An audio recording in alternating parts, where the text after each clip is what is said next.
আসসালামু আলাইকুম ওয়া রাহমাতুল্লাহি ওয়া বারাকাতুহু। বিসমিল্লাহি ওয়াল হামদুলিল্লাহি ওয়াস সালাতু ওয়াস সালামু আলা রাসূলিল্লাহ ওয়া আলা আলিহি ওয়া আসহাবিহি ওয়া মান ওয়ালা বা'দ। ফাকাদ ক্বালা আল্লাহু তাআলা ফিত তানজিলিল আজিজ ওয়া ফুরকানিহিল কাদীম। আউযু বিল্লাহি মিনাশ শাইতানির রাজীম। বিসমিল্লাহির রহমানির রহিম। والذين آمنوا واتبعتهم ذريتهم بإيمان ألحقنا بهم ذريتهم وما ألتناهم من عملهم من شيء وقال رسول الله صلى الله عليه وسلم حقوق الولد على الوالد ثلاثة أشياء: أن يحسن اسمه إذا ولد ويعلمه الكتاب إذا عقل ويزوجه إذا أدرك أو كما قال عليه الصلاة والتسليم। সুপ্রিয় দর্শক শ্রোতা, কাছে দূরে বিশ্ব জুড়ে যে যেখান থেকে আমাদেরকে দেখছেন, আপনাদের সকলকে আন্তরিক প্রীতি, শুভেচ্ছা ও স্বাগত জানিয়ে শুরু করছি আপনাদের প্রিয় চ্যানেল বাংলা ভিশনের সাপ্তাহিক আয়োজন, আপনাদের প্রিয় অনুষ্ঠান প্রাত্যহিক জীবনে ইসলাম জিজ্ঞাসা ও জবাব। আর বরাবরের মতো আপনাদের সাথে রয়েছে আমি নাজির মাহমুদ। দর্শক, আপনি চাইলে আমাদের সাথে সরাসরি অংশগ্রহণ করতে পারেন। সেজন্য আমাদের এস কলে যে নাম্বারগুলো আছে সেখানে আপনাকে ফোন করতে হবে। ফোন করুন এবং আমাদের সাথে কথা বলুন। আপনার জিজ্ঞাসা কোরআন এবং হাদিসের আলোকে ইনশাআল্লাহ আমরা জবাব দেওয়ার চেষ্টা করব। দর্শক, আপনারা অবগত আছেন যে প্রতি বৃহস্পতিবার ঠিক এই সময় আমরা আপনাদের সামনে উপস্থিত হই এবং সমসাময়িক গুরুত্বপূর্ণ বা জীবন ঘনিষ্ঠ কোনো বিষয় নিয়ে আলোচনা করি এবং আপনাদের প্রশ্নের জবাব দিয়ে থাকি। আজও আমরা খুবই গুরুত্বপূর্ণ একটি বিষয় নিয়ে আলোচনা করব, তা হলো কোরআন এবং হাদিসের আলোকে সন্তানের সুশিক্ষায় শিক্ষিত করা। এটা আমাদের কতটুকু দায়িত্ব, পিতামাতা গার্জিয়ানের কি দায়িত্ব রয়েছে, কোরআন এবং হাদিসের আলোকে ইনশাআল্লাহ আমাদের গেস্টরা সে বিষয়ে আলোচনা করবেন। আজকে বিষয়ের উপর আলোচনার জন্য এবং আপনাদের প্রশ্ন জবাব দেওয়ার জন্য আমাদের মাঝে দেশের দুজন প্রখ্যাত ইসলামী স্কলার উপস্থিত হয়েছেন। চলুন তাদের সাথে পরিচিত হয়ে। আমার ডানে রয়েছেন বিশিষ্ট ইসলামী চিন্তাবিদ এবং শিক্ষাবিদ, মিডিয়া ব্যক্তিত্ব হযরত মাওলানা মুফতি আমজাদ হোসাইন হেলালি, খতিব, বারিধারা বাইতুল আমা জামে মসজিদ। আসসালামু আলাইকুম ওয়া রাহমাতুল্লাহি ওয়া আলাইকুম আসসালাম ওয়া রাহমাতুল্লাহি ওয়া বারাকাতুহু। যে আমাদের সাথে আরও রয়েছেন বিশিষ্ট ইসলামী চিন্তাবিদ, শিক্ষাবিদ, লেখক, গবেষক হযরত মাওলানা মুখলিসুর রহমান মুহাদ্দিস, ঢাকা মদিনাতুল উলুম কামিল মাদ্রাসা। আসসালামু আলাইকুম ওয়া রাহমাতুল্লাহি ওয়া বারাকাতুহু। ওয়া আলাইকুম আসসালাম ওয়া রাহমাতুল্লাহি ওয়া বারাকাতুহু। জি, আপনারা কেমন আছেন? আলহামদুলিল্লাহ, আপনি কেমন আছেন? আলহামদুলিল্লাহ আলা কুল্লি হাল। আমি প্রথমেই মুফতি আমজাদ হোসাইন হেলালি আপনার কাছে আসছি। সন্তান আমাদের আল্লাহর পক্ষ থেকে আমাদের জন্য বড় নিয়ামত। এটা আল্লাহ পাক আমাদেরকে দুনিয়ার যে নিয়ামতগুলো দিয়েছেন তার মধ্যে অন্যতম একটি নিয়ামত এটা। কিন্তু তাদের প্রতি আমাদের যথেষ্ট দায়িত্ব রয়েছে, তাদেরকে সৎ পথে পরিচালিত করা, আল্লাহ এবং তার রসুলের পথ তাদেরকে জানানো, আল্লাহ এবং রসুলকে চেনানো এবং আখিরাতের জিন্দেগিকে সামনে রেখে যেন তারা চলতে পারে, সুন্দর একটা জীবন যেন তারা গঠন করতে পারে, তারা যেন সত্যিকারের ভালো মানুষ হতে পারে, তারা যেন আদর্শ মানুষ, আলোকিত মানুষ হতে পারে। এই দায়িত্বটা বা এই আদর্শ মানুষ করে গড়ে তোলাটা এটা আমাদের জরুরি। আমি আজকে এই বিষয়ে এই জন্য আলোচনা করতে চাই যে বছর শুরু হয়েছে, নতুন বছরে নতুন উদ্যোগে আমরা আমাদের সন্তানদেরকে স্কুল, কলেজ, মাদ্রাসা বিভিন্ন জায়গায় ভর্তি করাচ্ছি। তো আমাদের সন্তানদেরকে আসলে আদর্শ মানুষ হিসেবে গড়ে তোলাটা এটা আমাদের জন্য কত বড় দায়িত্ব এবং কিভাবে আমরা এটা করতে পারি সে বিষয় নিয়ে আমরা আলোচনা করব। আপনি যদি বলতেন যে আমাদের সন্তানদের প্রতি আসলে সেই সুশিক্ষা দেওয়ার আমাদের কী দায়িত্ব রয়েছে? ধন্যবাদ আপনাকে। অত্যন্ত গুরুত্বপূর্ণ, সময় উপযোগী একটি প্রশ্ন, একটি আজকে শিরোনাম টপিকস ঠিক করেছেন। এজন্য আপনাকে সহ কর্তৃপক্ষ সকলকে ধন্যবাদ জানাচ্ছি। আজকে যেই বিষয় নিয়ে আমরা কথা বলবো যে কোরআন হাদিসের আলোকে সন্তানের সুশিক্ষা নিশ্চিত করা, এটা অত্যন্ত চমৎকার একটি বিষয় যে প্রতিটি নাগরিক, প্রতিটি মানুষ, প্রতিটি মা বাবা, অভিভাবক যাদেরকে বলা হয়, তাদের জন্য এই বিষয়টি অত্যন্ত গুরুত্বের সাথে নেওয়া উচিত। আপনি যেভাবে কথা শুরু করেছেন অত্যন্ত চমৎকার বলেছেন যে নেয়ামা সন্তান। আল্লাহ তাআলা বলেছেন ওয়া ইন তাউদ্দু নি'মাতাল্লাহি লা তুহসুহা। পবিত্র কোরআনে আল্লাহ তাআলা আয়াত নাযিল করে জানিয়ে দিয়েছেন যে রব্বে কারীমের এত বেশি নেয়ামত আমাদের উপরে গুণে শেষ করা যাবে না। তার মধ্যে অন্যতম নেয়ামত হলো এই সন্তান। এই সন্তানকে কিভাবে প্রতিপালন করতে হবে আপনি জানেন যে সূরাতুল বাকারায় আল্লাহ তাআলা আয়াত নাযিল করে জানিয়ে দিয়েছেন ওয়াল ওয়ালিদাতু ইরদি'না আওলাদান হামিলাইন, মানে লম্বা চড়া আলোচনা সেখানে এসেছে। সংক্ষিপ্তভাবে যেটা বোঝানো হয়েছে যে তাদেরকে দুগ্ধ পান করা, এটা কিন্তু মার দায়িত্ব এবং কি বলে, সন্তানকে যদি কোনো কারণে এখানে সমস্যা হয় তাহলে তাকে দুধের ব্যবস্থা করা এর দায়িত্ব। এবং আমি যদি একটু আগে যাই, যে সন্তান যখন জন্ম নেওয়ার ক্ষেত্রে কিন্তু পিতামাতার অনেক বড় দায়িত্ব রয়েছে। আপনি জানেন যে অন্যান্য ধর্মে বিভিন্ন সিস্টেম আছে। সন্তান যদি নতুনভাবে জন্ম নেয় তাহলে এক ধরনের পানিতে তাকে চুবানো হয় এবং এটাকে অমুদিয়া বা মাহমুদিয়া বলা হয়। এখন তারা বলে যে আল আনসারা নাসরানিয়ান, আল আনসারা ইয়াহুদিয়ান, এখন সে প্রকৃত নাসারা হয়েছে, প্রকৃত ইয়াহুদি হয়েছে এবং অন্যান্য ধর্মে বিভিন্ন সিস্টেম রয়েছে। মুসলিম ধর্মে যে বিষয়টি অত্যন্ত গুরুত্বপূর্ণ সেটা হলো তার এক কানে আজান দেয়া, এক কানে একামত দেয়া এবং তাকে বোঝানো যে আজান এবং একামতের মাঝখানে যে সময়টা আসলে মৌলিকভাবে এতটুকু একজন মানুষের জীবন, সেটা একটু লম্বা করে দেখা যাচ্ছে আমরা ব্যবহার করি, আসলে সময়টা কিন্তু জাস্ট সংক্ষেপ। এবং তার কানে আজান দেওয়া, একামত দেওয়া দ্বারা যেমন এটা বোঝানো, আরেকটা বোঝানো যে তুমি যেখানে আসছো, যেখানে চলবে, যেখানে থাকবে, যেখানে খাবে, বিচরণ করবে, এই জমিন আল্লাহ তাআলার, এখানে যত আল্লাহ সবচেয়ে বড়, তার কানে দিয়ে দেওয়া এবং আল্লাহ পাকের মালিকানা তাকে খুব মানে বড়ত্বের সাথে তার কানে সে বিষয়টি পৌঁছে দেওয়া। তাহলে পিতামাতার প্রথমত যে দায়িত্বটি সেটা হলো আজান এবং একামত দেওয়া। আপনি যেমনটি বলেছেন, আমরা যদি আরেকটু পরে আসি তো সেখানে পিতামাতার দায়িত্ব কিন্তু এখানে শেষ নয়। এরপরে যখন সে কথা বলতে শিখবে তাকে কি শিখাবে, রাসূল আকরাম সাল্লাল্লাহু আলাইহি ওয়াসাল্লাম প্রথম কি কথা বলেছেন আমরা সেখান থেকে নিতে পারি। রাসূল আল্লাহু আকবার, লা ইলাহা ইল্লাল্লাহ, আল্লাহ তাআলা প্রশংসা করেছেন, আল্লাহর বড়ত্ব ঘোষণা দিয়েছেন। ঠিক আমার সন্তানকে প্রথম কালিমা আমি কিন্তু এটা শিক্ষা দিতে পারি। এরপরে শিক্ষা দিতে পারি নয়, আমি বলবো যে মুসলিম হিসাবে দিতে হবে, এটাই বাধ্যতামূলক। এর দ্বারা আপনি একটু দেখুন, এই সন্তান যখন কথা বলতে শিখবে তখন আমি তাকে কি শিখাবো? আল্লাহ তাআলার বড়ত্ব শেখাবো।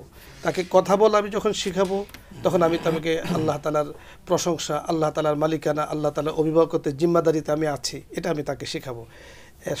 এর প্রভাব কি? এই সন্তান যখন বড় হবে, বড় হওয়ার পরে আপনি দেখুন, আপনি নতুন বছরের কথা আপনি বলেছেন যে নতুন বছরে আমরা আসলে কিভাবে পালন করব, কিভাবে আমাদের সন্তানদেরকে বড় করব, স্কুল, কলেজ, মাদ্রাসা, ইউনিভার্সিটিতে আমরা ভর্তি করব।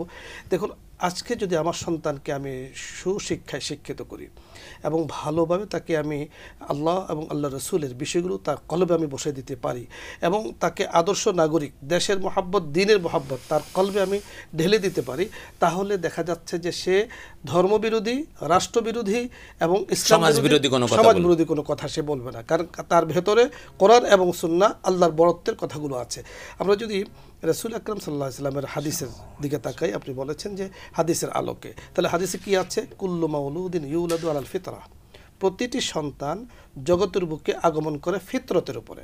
এই ফিতরতের ব্যাখ্যা কাজী বাইজাবি রহমতুল্লাহ আলাই, আপনি জানেন যে তাফসিরের কিতাবের মাঝে অত্যন্ত গুরুত্বপূর্ণ, অত্যন্ত ইম্পর্টেন্ট, অত্যন্ত তাৎপর্যপূর্ণ একটি কিতাব হলো বাইজাবি শরীফ।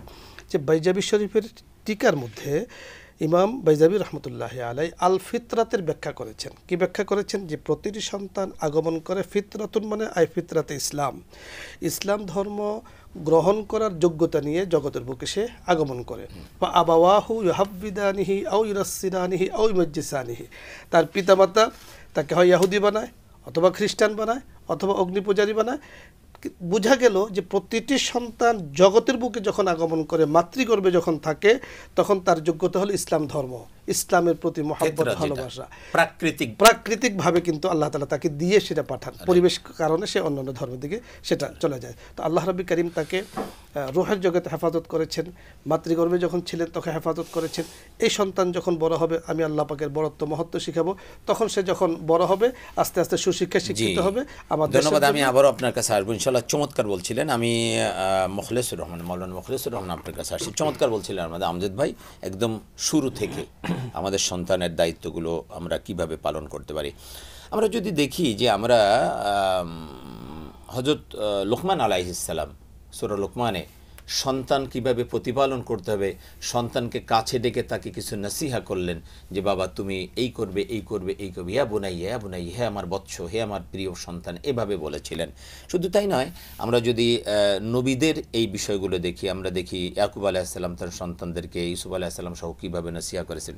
আপনি যদি এই জায়গাটা একটু বলতেন যে আসলে আমাদের সেই আলোকে আমাদের কিভাবে সন্তানদেরকে লালন পালন করা দরকার। আলহামদুলিল্লাহ ওয়াসসালাতু ওয়াসসালামু আলা রাসূলিল্লাহ। আল্লাহ তাআলার শুকর, কৃতজ্ঞতা প্রকাশ করছি যে মহান মনিব আমাদেরকে একটি গুরুত্বপূর্ণ বিষয়কে সামনে রেখে কিছু বলার সুযোগ করে দিয়েছেন, এই জন্য শুকর আদায় করছি আলহামদুলিল্লাহ। সম্মানিত সুধী, তো হযরত লোকমান হাকিম আলাইহিস সালাতু ওয়াসসালাম সবচেয়ে গুরুত্বপূর্ণ যে উপদেশটি দিয়েছিলেন তার সন্তানকে লক্ষ্য করে ইন্না শিরকা লাযুলমুন আযীম। পৃথিবীতে মানুষকে আল্লাহ রাব্বুল আলামিন বড় আদর করে তিনি সৃষ্টি করেছেন। তো পৃথিবীতে আসার পরে মানুষ আল্লাহকে ভুলে গিয়ে আল্লাহর সত্তার সাথে বিভিন্নভাবে শরীক করতে শুরু করে। এর জন্য আল্লাহ রাব্বুল ইজ্জাত তিনি কোরআনে কারিমে ঘোষণা করলেন ইন্না শিরকা লাযুলমুন আযীম, যে সবচেয়ে বড় গুরুতর অপরাধ হচ্ছে শিরক করা।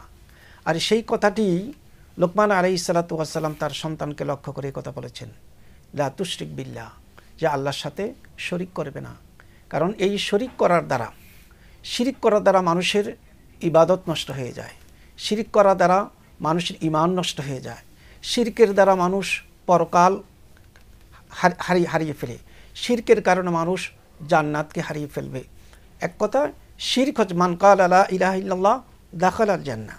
আল্লাহ রাসূল সাল্লাল্লাহু আলাইহি ওয়াসাল্লাম বলেছেন, আমার যে উম্মাহ, আমার যে উম্মত লা ইলাহা ইল্লাল্লাহ মনে প্রাণে স্বীকৃতি দিবে, তিনি জান্নাতে প্রবেশ করবেন। তার মানে সন্তানের প্রথম শিক্ষা হবে, তাকে প্রথম শিক্ষা হচ্ছে তাওহীদ শিক্ষা দেওয়া। এরপর আমি বলছি যে সন্তানকে সুশিক্ষিত করার জন্য সবচেয়ে বড় যে দিকটা, সেটা হচ্ছে তিনটা দায়িত্বের কথা আপনি প্রথমেই বলেছিলেন। এক নম্বর দায়িত্ব হচ্ছে আইয়ুহসিনা ইসমাহু ইদা বুলিদা। সন্তান ভূমিষ্ঠ হওয়ার সাথে সাথে প্রথম দায়িত্ব হলো তার নাম রাখা। কারণ নামের একটা বিশাল বড় প্রভাব রয়েছে। নাম যদি সুন্দর হয় তার জীবন সুন্দর হবে, নাম যদি ভালো হয় তার জীবনের বিভিন্ন স্তরে পরতে নামের একটা প্রভাব কিনতে পারবে। এক সাহাবী এসে আল্লাহ রাসূল সাল্লাল্লাহু আলাইহি ওয়াসাল্লামের কাছে অভিযোগ করলেন, ইয়া রাসূলুল্লাহ, আমার বাচ্চাটা প্রায় অসুস্থ থাকে। তো নবীজি জিজ্ঞেস, তার নাম কি? কালিমুল্লাহ। সাথে সাথে আল্লাহ রাসূল সাল্লাল্লাহু আলাইহি ওয়াসাল্লাম তার নামটা চেঞ্জ করে দিলেন, আজ থেকে তার নাম হবে সালিমুল্লাহ। কালিমুল্লাহ মানে কালিম শব্দের অর্থ হচ্ছে আহত হওয়া, দুঃখ পাওয়া, বেদনাহত হওয়া। এই জন্য নবীজি বললেন সালিমুল্লাহ, আজ থেকে তার নাম সালিম শব্দের অর্থ হচ্ছে নিরাপদ, সুস্থ। এই জন্য নামের কিন্তু একটা বিশাল বড় একটা প্রভাব আছে। 2 নম্বরে এসে বললেন যে আইয়ু আল্লিমাল কিতাব, যে সুশিক্ষার জন্য একজন সমাজে, রাষ্ট্রে একটা সন্তানকে, একজন নাগরিককে ভূমিকা রাখার জন্য তার সবচেয়ে বড় প্রয়োজন হইল শিক্ষা গ্রহণ করা। এই জন্য বললেন তাকে শিক্ষা গ্রহণ করবে? কোরআনের শিক্ষা গ্রহণ করবে, ইসলামের শিক্ষা গ্রহণ করবে। কারণ একটা প্রবাদ আছে আমাদের ভিতরে যে education is the backbone of a nation, শিক্ষা জাতির মেরুদণ্ড। এই কথাটা আসলে সর্বকন্ত্র ঠিক নয় না। এখানে আসছে, আমি একটা ফোন নিয়ে আসছি, যে শিক্ষা জাতির মেরুদণ্ড। প্রিয় দর্শক, আসসালামু আলাইকুম ওয়া রাহমাতুল্লাহ। হ্যালো। হ্যালো, আসসালামু আলাইকুম। ওয়ালাইকুম আসসালাম। কে বলছেন, কোথা থেকে বলছেন? হুজুর, আমি ধানমন্ডি থেকে বলছি। হুজুর, জি, নতুন বছরে আপনাদের জন্য শুভেচ্ছা রইল। হুজুর, আমি বলছিলাম যে শীতকালে অনেক গরম কাপড় গরিব মানুষের জন্য বরাদ্দ দেওয়া হয়, কিন্তু অনেক মানুষ এই কাপড় আত্মসাৎ করে, গরিব মানুষকে দেয় না। আমার প্রশ্ন, ফলকালে তাদের শাস্তি কেমন হবে? জি, অবশ্যই প্রত্যেকটা চুরিরই শাস্তি হবে। তো আমরা আপনার ইনশাআল্লাহ প্রশ্ন জবাব দেব, আমাদের স্কলাররা আছেন, উত্তর দেবেন ইনশাআল্লাহ। আপনি যদি প্রশ্নের উত্তর দিয়ে শুরু করতেন মুখলিস সাহেব, যে ধানমন্ডি থেকে আমাদের এক ভাই প্রশ্ন করছেন, শীতকালে গরিবদের অনেক কাপড় চোপড় দেওয়া হয়, বরাদ্দ থাকে সরকারিভাবে বা সংস্থা থেকে, এগুলো আবার কেউ কেউ আত্মসাৎ করে। তো আসলে এই আত্মসাৎ যদি করে তাহলে তার শাস্তিটা কি ধরনের হবে? আসলে তো শীতকাল, এই যে প্রতি বছরই আমাদের দেশে কঠিন শীত, যেমন আজকেও কিন্তু ভীষণ শীত পড়েছে। এই জন্য এই শীতের বস্ত্র নিয়ে আমাদের দেশের লোকজন কিন্তু গরিবদের কাছে যায়। কিন্তু যারা নিয়ে যাচ্ছে তারা যদি আমানতদার না হয়, তারা যদি আমিন না হয়, বিশ্বস্ত না হয়, তো রাষ্ট্রের এই দায়িত্ব পালন করা তাদের পক্ষে আদৌ সম্ভব নয়। এই জন্য তাদের শুধু হাত কেটে দেওয়া নয়, যদি ইসলামিক স্টেট হতো তাদের বিরুদ্ধে আরও অনেক বড় ধরনের ব্যবস্থা গ্রহণ করা উচিত ছিল। এবং তাদেরকে আমরা চোর বলেই আমরা শেষ করব না, বরং তারা বিশ্বাসঘাতক, তারা প্রতারক, রাষ্ট্রের সাথে তারা বেইমানি করেছে, এই কথা অবশ্যই। গরিবদের হক নষ্ট করছে, গরিবদের হক নষ্ট, এটা মানুষের কেউ যদি গরিবদের বান্দার হক যদি নষ্ট করে, তার জন্য কিন্তু আখিরাতে জান্নাতের আদৌ কোনোদিন আশা করা যায় না। জি, বান্দা যতক্ষণ তাকে ক্ষমা না করবে আল্লাহ ক্ষমা করবে না। যে আপনি যেখানে ছিলেন যে শিক্ষাই জাতির মেরুদণ্ড, এই জায়গাটা যদি এখানে আসলে বলতে হবে good education is the backbone of a nation. শুধু শিক্ষা জাতির মেরুদণ্ড বললেই কিন্তু মানে সুশিক্ষা। কারণ আমাদের এই পৃথিবীতে পাশ্চাত্য শিক্ষার কোনো অভাব নেই। পৃথিবীতে আপনার ডিজিটাল যুগে অনেক রকমের শিক্ষা হচ্ছে, মানুষের উন্নতির চরম শিখরে মানুষ পৌঁছে গেছে, জ্ঞান বিজ্ঞানের দিকে অনেক এগিয়ে গিয়েছে, কিন্তু চারিত্রিক দিক থেকে কিন্তু আমরা অনেক পিছিয়ে আছি, মানে মোরালিটি আমাদের দিন দিন ধ্বংস হচ্ছে। এই জন্য আল্লাহ রাসূল সাল্লাল্লাহু আলাইহি ইসলামের বাণীর আলোকে আমাদেরকে সন্তানদেরকে শিক্ষা দিতে হবে। এই সন্তানরা যদি সুশিক্ষা পায়, সন্তানরা যদি কোরআনের শিক্ষা পায়, সুন্নাহর শিক্ষা যদি পায়, এই সুন্নাহর প্রভাব কিন্তু তাদের ব্যক্তিগত জীবনে, পারিবারিক জীবনে, সামাজিক জীবনে, রাষ্ট্রীয় জীবনে, আন্তর্জাতিক পরিমণ্ডলে সর্বত্র কিন্তু এই শিক্ষার প্রভাব পড়বে।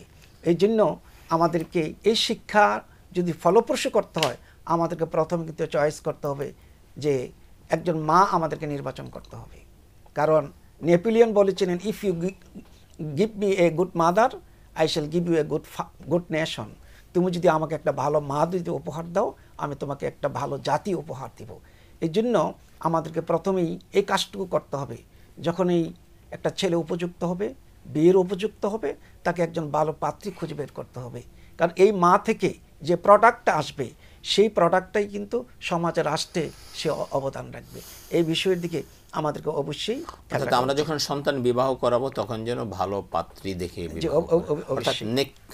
নেককার সালেহা। একটা হাদিস এরকম আছে, আদ-দুনিয়া কুল্লুহা মাতা ওয়া খায়রু মাতা'id দুনিয়া আল মারআতু সালিহা, মানে সব দুনিয়ার সবকিছু আল্লাহর নিয়ামত। একজন পুরুষের জন্য বড় নিয়ামত হলো, সবচেয়ে বড় নিয়ামত হলো একজন নেককারী স্ত্রী। জি, ধন্যবাদ আপনাকে। আপনার কাছে আবার আমরা ইনশাআল্লাহ আসবো। আমি আমজাদ হোসেন হিলালি আপনার কাছে আসছি যে আমরা যে আলোচনা ছিলাম, চমৎকার আপনারা বলছিলেন যে সন্তানকে আমরা কিভাবে লালন পালন করব। হযরত লুকমান আলাইহিস সালামের কথাগুলো আল্লাহর কাছে এত পছন্দ হয়েছে যে তিনি তার সন্তানকে কাছে ডেকে তারপরে বললেন, ইয়া বুনাইয়া ইন্নাহা ইন তাকু মিসকালা হাববাতিন মিন খারদালিন ফাতাকুন ফি সাখরাতিন আও ফিস সামাওয়াতি আও ফিল আরদি ইয়াতি বিআল্লাহ ইন্নাল্লাহা লাতীফুন খাবীর। প্রথমে যে নির্দেশ দিলেন যে তুমি আল্লাহর সাথে কাউকে শরীক করবে না, এটা দুনিয়ার সবচেয়ে বড় গুনাহ, যেটা আমাদের মুখলেস সাহেব আলোচনা করেছেন। দ্বিতীয় নসিহা করলেন যে খবরদার, তুমি দুনিয়াতে যে কাজ করবে সেটা যদি মানে সরিষার দ্বারা পরিমাণ হয়, এটা যে মাটির গর্তে লুকিয়ে রাখো, পাহাড়ের গর্তে লুকিয়ে রাখো, অথবা তুমি পাথরের নিচে রাখো, অথবা তুমি এটা আসমানে উঠিয়ে রাখো, আল্লাহ কিন্তু কিয়ামতের ময়দানে এটা উপস্থিত করবেন। এইটি যে পরকালে আল্লাহর কাছে জবাবদিহিতার এই যে চেতনা, একটা মানুষের মধ্যে যদি এই চেতনা ঢুকিয়ে দেওয়া হয় যে পরকালে আল্লাহর কাছে জবাবদিহি করতে হবে, এই মানুষটা কিন্তু দুনিয়ার কখনো আর খারাপ কাজ করতে পারবে না। লাখ লাখ টাকা, হাজার হাজার কোটি টাকা চুরি করে আর বিদেশে পাচার করবে না, দেশের ক্ষতি করবে না, জাতির ক্ষতি করবে না, কারণ সে জানে যে আল্লাহর কাছে আমাকে জবাবদিহি করতে হবে। এই যে জবাবদিহিতা, আমি আপনার বা আমরা আমাদের সন্তানদেরকে এই জবাবদিহিতার জায়গাটা, যে দেখো বাবা, দুনিয়াতে কারোর কাছে জবাব দিতে না হলেও আল্লাহর কাছে কিন্তু তোমাকে জবাব দিতে হবে, এইখানে আমরা কতটা নিশ্চিত করলাম, এইটা কিন্তু আমাদের গার্জিয়ানদের, এই বিষয়টা আপনি বলবেন। আমরা একটা ফোন নিয়ে আসবো। দর্শক, আসসালামু আলাইকুম। আসসালামু আলাইকুম। ওয়ালাইকুম আসসালাম ওয়া রাহমাতুল্লাহ। কে বলছেন, কোত্থেকে বলছেন? আমি অপু বলছিলাম দিনাজপুর থেকে। আপু, আপনার প্রশ্ন? আমার 3টি প্রশ্ন রয়েছে। প্রথম প্রশ্নটি হচ্ছে, আমরা এখন দেখি যে ইউটিউবে এবং ফেসবুকে মেয়েদের কণ্ঠে কোরআন তেলাওয়াত এবং গজল তারা হচ্ছে ফেসবুক ও ইউটিউবে দেয়। এটা তো সবাই, মেয়েদের কণ্ঠ দেখা যায় সবাই শুনতেছে, এটা কি দেয়া জায়েজ আছে কিনা? আর দ্বিতীয় প্রশ্নটা হচ্ছে যে নামের আগে মোহাম্মদ ব্যবহার করা বা মোসাম্মদ ব্যবহার করা বাধ্যতামূলক কিনা, বা না ব্যবহার করলে গুনাহ হবে কিনা, এই বিষয়টা জানার ছিল। আর সর্বশেষ, ভাইয়ে ভাইয়ে যখন জমি নিয়ে যে বিরোধ দেখা যায়, সেই বিরোধে যদি এক ভাই আরেক ভাইকে মানে টেকনিক্যালি ঠকায়, সেই ক্ষেত্রে সেটার পরিণতি কি হবে, এটা একটু জানতে চাই। এই 3টা বিষয়। জি আপু, ধন্যবাদ। খুব জীবন ঘনিষ্ঠ 3টে প্রশ্ন আপনি করেছেন। আমি আমজাদ সাহেবকে বলবো যে আমরা প্রথমে আসলে এই প্রশ্ন দিয়ে শুরু করব। চমৎকার 3টে, সংক্ষেপে, আমরা নামাজের সময় হয়ে আসছে, মাগরিবের। আমরা প্রথম প্রশ্ন হলো যে ইউটিউবে যে বা ফেসবুকে মেয়েদের কণ্ঠে, আমি অত্যন্ত পরিষ্কার ভাষায় রাসূল আকরাম সাল্লাল্লাহু আলাইহি ওয়াসাল্লামের একটা হাদিস বলতে চাই। রাসূল বলেছেন যে সাউতুল মারআতি আওরা, যে মহিলাদের আওয়াজও কিন্তু পর্দা। নিঃসন্দেহে পর্দা, কোনো সন্দেহ নেই। তো পর্দার ক্ষেত্রে পর্দা লঙ্ঘন হয় এমন কোনো কিছু আসলে করা ঠিক নয়। এবং আপনি জানেন যে রাসূল আকরাম সাল্লাল্লাহু আলাইহি ওয়াসাল্লামের কাছে একবার রাসূলের আজওয়াজে মুতাহহারাত যারা আছেন ওনারা আসতেছিলেন। তখন হযরত আব্দুল্লাহ ইবনে মাকতুম রাদিয়াল্লাহু তাআলা আনহু, যিনি অন্ধ সাহাবী ছিলেন, রাসূলের কাছে কিন্তু ছিলেন। তখন ওনারা আসছেন, রাসূল বাধা দিয়েছেন। তারা বলেছেন সে তো অন্ধ, তো তো রাসূল বলেছেন তিনি অন্ধ, তিনি তোমাদেরকে দেখছেন না, তোমরা তো তাকে দেখছো। তখন আল্লাহ তাআলা কিন্তু আবাসা ওয়া তাওয়াল্লা আন জাআহুল আ'মা, এখানে এই যে অর্থাৎ এইটা যে বিষয়টি আমরা এখানে যে প্রশ্নটি করেছেন আমাদের ভাই, যে ইউটিউবে বা বিভিন্ন জায়গাতে মেয়েদের কণ্ঠ দেওয়া হয় বা বিভিন্নভাবে, নিঃসন্দেহে বালেগা যে মেয়েটি, এই মেয়েটি তো তার পর্দা অবশ্যই তাকে মেনে চলতে। আমি মুফতি মাওলানা মুখলেসুর রহমান আপনার কাছে আসছি। তিনি দ্বিতীয় প্রশ্ন করেছেন যে নামের আগে মোহাম্মদ বা মুসাম্মাদ, মেয়েদের নামের আগে এটা রাখা হয়, এটা কি জরুরি কিনা বা এটা না রাখলে কোনো গুনাহ হবে কিনা? আসলে নামের সাথে মোহাম্মদ নামটা যোগ করা হয়, এটা বরকত না। এটা আল্লাহ রাসূল সাল্লাল্লাহু আলাইহি সাল্লাম নামের সাথে যোগ করলে এটা বরকত পাওয়া যায়, এটা একটা সুফল আছে, কিন্তু বাধ্যতামূলক নয়। মুসাম্মাদ, আর এটা কোনো আসলে মুসাম্মাদ শব্দটা কোনো মুহাম্মাদের বিকল্প নয়। এরকম অনেকে মনে করে যে পুরুষের নাম যেহেতু মুহাম্মদ তো মহিলাদের আগে বিকল্প নয়, অতএব এটা বাধ্যতামূলক নয়। আজ কেউ যদি মুহাম্মদ শব্দটা যোগ করে এতে বরকত পাওয়া যাবে, এটা অবশ্যই আমাদের একটা মুসলিম কালচার। এছাড়াও ইতিহাসে পাওয়া যায় এক সময় আমাদের দেশে মুসলমানদের নামের সাথে শ্রী ছিল। ওই নামটাকে চেঞ্জ করার জন্য, মুসলিম ও অমুসলিমের সাথে একটা পার্থক্য নির্ণয় করার জন্য মোহাম্মদ শব্দটি যোগ করে মুসলমানদেরকে একটু পৃথিবীতে মুসলমান জাতিকে একটু আলাদা করা হয়। রাইট। যে আমাদের আরেকটি প্রশ্ন রফু ভাইয়ের, সেটা হলো খুবই গুরুত্বপূর্ণ। আমি মুফতি আমজাদ হোসেন হেলালি আপনার কাছে আসছি যে ভাইয়ে ভাইয়ে দেখা যায় বাবা মারা গেছে, ভাইয়ে ভাইয়ে জমি জমা ভাগ করা নিয়ে ভাই বলছে, কিন্তু ভাই বোনদের উপরে বেশি জুলুম করা হয়। আমি দেখেছি ভাই ঠিকই ভাগ করে নেয়, কিন্তু বোনদের উপরে জুলুম করা হয়। বোনকে ঠিক মতো দেওয়া হচ্ছে না, বোন চাইতে আসলে সম্পর্ক নষ্ট করে দিচ্ছে। এই যে ওয়ারিসকে ঠকানো, হাদিসে আসছে যে ব্যক্তি ওয়ারিসকে ঠকালো তার কোনো ইবাদত কবুল হবে না। আপনি কি বলবেন যে এই যে ভাইকে ঠকাচ্ছে? চমৎকার, অত্যন্ত গুরুত্বপূর্ণ একটি প্রশ্ন। রাসূল আকরাম সাল্লাল্লাহু আলাইহি ওয়াসাল্লামের একটি হাদিস বলেছেন, মান গাশশা ফালাইসা মিন্না। যিনি যে কোনো ক্ষেত্রে হোক, অর্থাৎ ব্যবসা বাণিজ্যের ক্ষেত্রে হোক, জমিন বন্টনের ক্ষেত্রে হোক, কোনো ধোকার পন্থা অবলম্বন করে, তাহলে রাসূল বলেছেন ফালাইসা মিন্না, সে যেন আমার উম্মতই না। তো এখানে ভাই বোনকে ধোকা দিয়ে কিছু করুক, আত্মসাৎ করুক, অথবা ভাইকে ধোকা দিয়ে আত্মসাৎ করুক, ধমক কিন্তু রয়েছে। দ্বিতীয়ত বিষয় হলো যে অন্যের সম্পদকে আত্মসাৎ করার যে অপরাধ, নিঃসন্দেহে জুলুম, কোনো সন্দেহ নেই। ঠিক ভাইয়ের সম্পদ হোক, বোনের সম্পদ হোক, যার সম্পদে হোক, এইভাবে তাকে না বুঝিয়ে দিয়ে কোনো ধরনের প্রভাব বিস্তার করা, আত্মসাৎ করা, এটা জুলুমের অপরাধ। আপনি জানেন যে জুলুম অনেক মারাত্মক, যেহেতু শিরককে বলা হয়েছে ইন্না শিরকা লা যুলমুন আযীম। ঠিক জুলুম করা এটা নিঃসন্দেহে কবিরা গুনাহ অন্তর্ভুক্ত। সাজা কি? আমাদের মোহতারাম যিনি প্রশ্ন করেছেন অপু ভাই, যে এটা সাজা তো মারাত্মক, অনেক বড় সাজা। প্রথমত হাদিস এরকম আছে না যে কেউ যদি দুনিয়া যতটুকু জমি কারোর দখল করবে তো কিয়ামতের ময়দানে 7 তবক জমিন তার গলায় লটকিয়ে দেওয়া হবে, ঝুলিয়ে দেওয়া হবে। পরিষ্কার হাদিসের মধ্যে রয়েছে এই সম্পর্কে। এবং শিরকের যে অপরাধ বলা হয়েছে লা যুলমুন আযীম, জুলুমের যে বলা হয়েছে কবিরা গুনাহ, ঠিক নিঃসন্দেহ কবিরা গুনাহ অন্তর্ভুক্ত।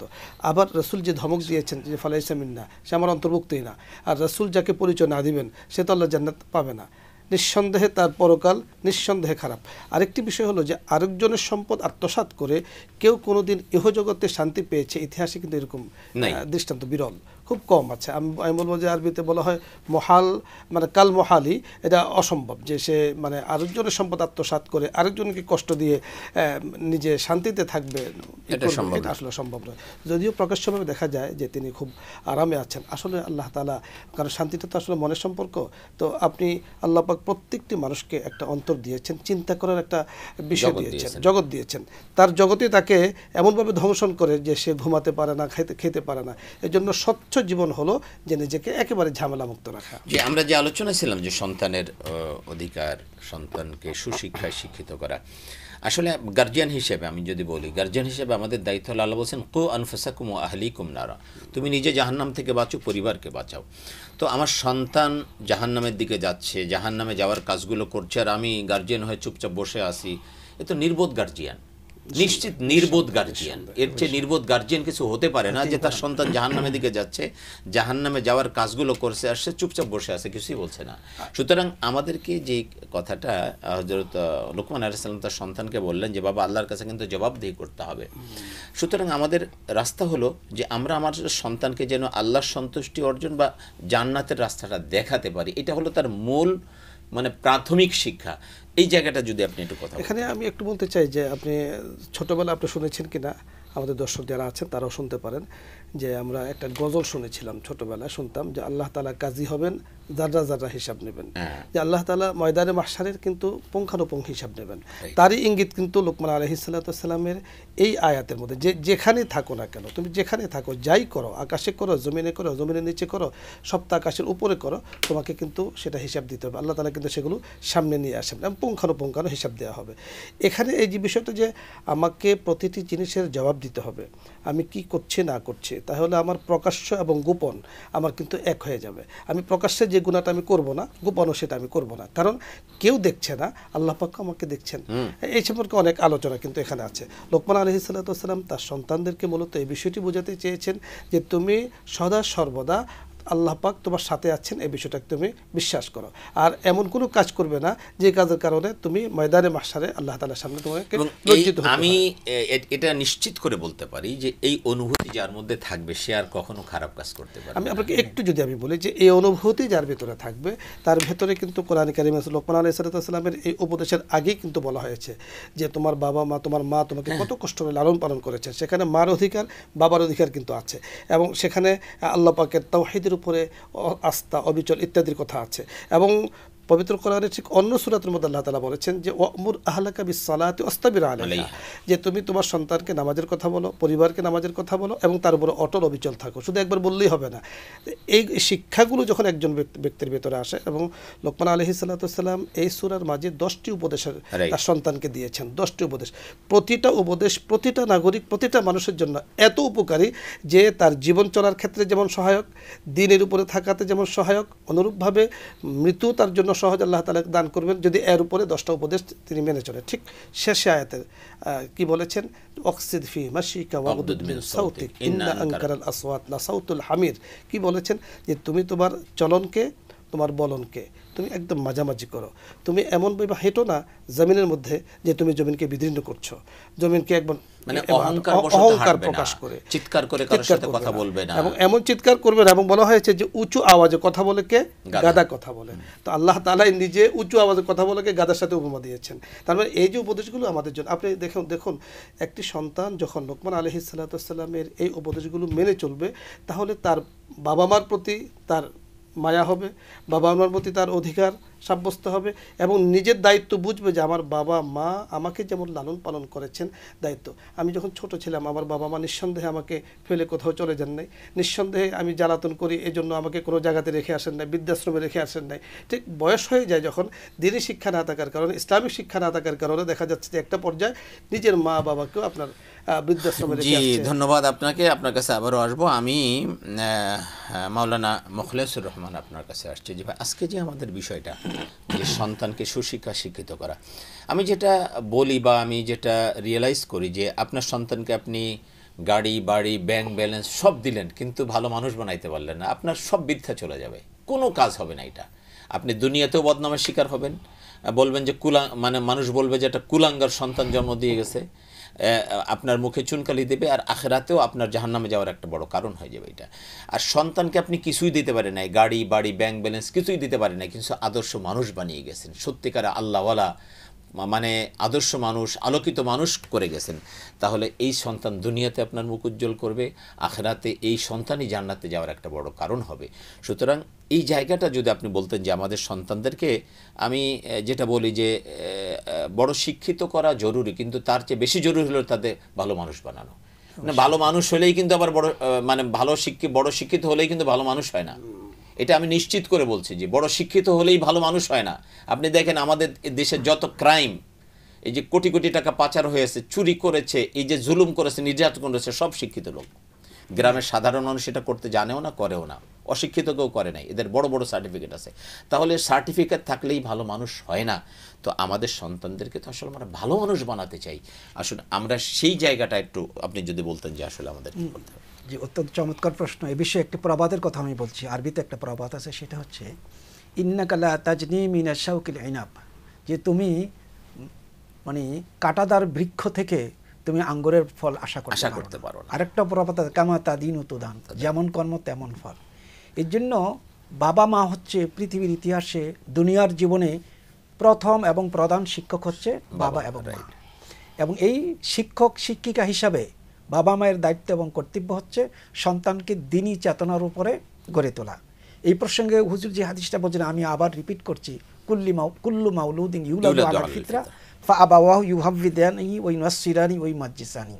পৃথিবীতে প্রত্যেকটা শিশু দ্বীনি অনুশোচনা, দ্বীনি চেতনার উপর তাদের জন্ম হয়। কিন্তু এই শিশুটাকে বাবা মা কি করে? ইহুদি বানায়, খ্রিস্টান বানায়, গায়িকা বানায়, নায়িকা বানায়, চোর বানায়, ঘুষখোর বানায়। এই জন্য বাবা মা কোনো অবস্থায় কিন্তু এই দায়িত্ব এড়াইতে পারে না। পাশাপাশি আমি বলবো, সমাজ এই দায়িত্ব এড়াইতে পারে না, রাষ্ট্র এই দায়িত্ব এড়াইতে পারে না, রাষ্ট্র দায়িত্ব এড়াইতে পারে না। বাবা মা যেমন ব্যক্তিগতভাবে তার সন্তানকে সুশিক্ষা দেওয়ার ব্যবস্থা করবে, রাষ্ট্রও কিন্তু একটা সুন্দর নাগরিক হিসাবে গড়ে তোলার জন্য একটা সুন্দর সিলেবাস তৈরি করবে, কারিকুলাম দিবে, শিক্ষা ব্যবস্থার প্রবর্তন করবে, যেখানে নাস্তিকতাবাদের কোনো কিছু থাকবে না, ধর্ম নিরপেক্ষতাবাদ এখানে থাকবে না। এই জন্য বাবা মায়ের সবচেয়ে বড় যে দিকটা, একটা দ্বীনি চেতনা আকিদার উপরে সন্তানকে গড়ে তুলতে হবে। এই জন্য যেমন শিক্ষমুক্ত করবে, পাশাপাশি সন্তানকে একটা হালাল হারামের চেতনা শিক্ষা দিতে হবে। এটা বৈধ, এটা অবৈধ, এটা সত্য, এটা মিথ্যা, এটা আলো অন্ধকার। যেমন আমি একজন সাহাবীর কথা বলছি, মুসলিম শরীফের একটা হাদিস, হযরত নোমান ইবনে কাওকাল রাদিয়াল্লাহু তাআলা আনহু নবীজির কাছে এসে বললেন, ইয়া রাসূলুল্লাহ, যে সাল্লাইতু সালাওয়াতিল খামস ওয়া আহলালতুল হালালা ওয়া হারামতুল হারামা। ইয়া রাসূলুল্লাহ, আমি 5 ওয়াক্ত নামাজ পড়ি, আমি হালালকে হালাল জানি, হারামকে বর্জন করি, শুধু সামান্য এইটুকু ইবাদত দ্বারা কি, আমল দ্বারা কি আমি জান্নাতে যেতে পারবো? নবীজি বললেন, তুমি যদি সত্যি হালাল হারামের মধ্যে প্রভেদ করার মধ্যে মানসিকতা, চেতনা যদি সৃষ্টি হয়ে থাকে, তোমার জান্নাতের গ্যারান্টি আমি মুহাম্মদুর রাসূলুল্লাহ সাল্লাল্লাহু আলাইহি ওয়াসাল্লাম। এই জন্য বাবা মায়ের প্রধান দায়িত্ব হচ্ছে ওয়াত্তাকুল্লাহ, যে 2000 জায়গার ভিতরে আল্লাহ পাক কোরআনে কারিমের মধ্যে বলছেন তাকওয়ার কথা, ওয়াত্তাকুল্লাহ তাত্তাকুল্লাহ তাত্তাকুন লাআল্লাকুম তাত্তাকুন 2000 বার। উদ্দেশ্য কি? যে মানুষকে ইমতিসালুল আওয়ামের ওয়াল ইসতিনাবু আনিন নাওয়াহি, মানুষকে অবশ্যই আল্লাহর আদেশগুলোকে বাস্তবায়ন করতে হবে আর নিষেধগুলোকে বর্জন করতে হবে। ব্যালেন্স করে যদি আমরা আমাদের সন্তানদেরকে যদি প্রতিষ্ঠিত করতে পারি এবং দ্বীনি শিক্ষার উপর যদি প্রতিষ্ঠিত করতে পারি, আমরা ইউনিভার্সিটিতে পড়াশোনা করাবো, উচ্চ শিক্ষা দিব, তাতে কোনো প্রবলেম নাই, কিন্তু আমার প্রাথমিক শিক্ষাটা কোরআনের শিক্ষা হবে। জি, তার মানে বেসিক নলেজটা আল্লাহ পাক আমাদের সন্তানদেরকে সেভাবে কবুল করুন। আমরা অনুষ্ঠানের শেষ প্রান্তে চলে এসেছি। আমি সর্বশেষ আমজাদ হোসেন হেলালি আপনার কাছে আসবো। আজকের বিষয়ের উপর আপনি একদম 30 সেকেন্ডে কিছু বলবেন, মোলাখাস। ধন্যবাদ।